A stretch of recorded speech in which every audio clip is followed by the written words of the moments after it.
আপনি ফেসবুকে video upload করবেন, আপনার ভিডিও আপনি দেখা পাইতেন না, কে বলেছে? ভাই শুনেন, আপনি বাজার থেকে একটা মাছ আনেছেন, এই মাছটা কাটবেন, ধুইবেন, রাঁধবেন, আর তারপরে আপনি নিজেই খেতে পারবেন না। কারণটা হয় যেরকম আপনি ভিডিওটা কত পরিশ্রম করে বানাইছুন বা ফেসবুকে আপলোড করছুন, আপলোড করার সাথে সাথে এই ভিডিওটা কতখানি ভিউ হয়েছে কি না হয়েছে, এই ভিডিওটা আপনি নিজেই দেখতে পারবেন না। এটা একটা কারণ হইল। ভাই শুনেন, আপনার ভিডিও আপনি নিজেই দেখতে পারবেন, যত মন চাই ততই দেখতে পারবেন, তো কোনো রকম অসুবিধা হইবে না। আর এটা বহুত রঙের ক্যারেক্টারে বা বড় বড় এই ফেসবুক ক্রিয়েটাররা তারা বলতেছে যে ভাই আপনার ভিডিও, আপনার নিজের ভিডিও আপনি নিজেই দেখা পাইবেন না।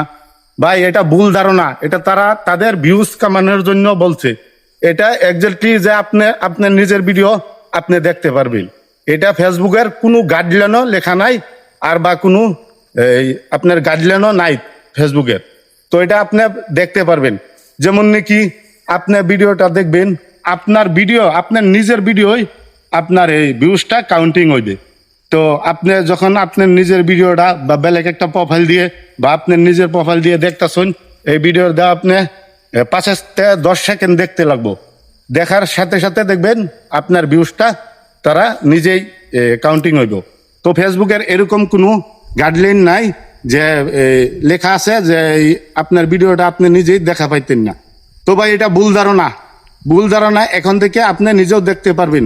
তো কোনো রকম সমস্যা হইলে আমার কমেন্টে বলবেন। তো আশা করি বুঝতে পারছেন। তো আবারও মিলতাছি পরবর্তী ভিডিওতে। খুদা হাফেজ।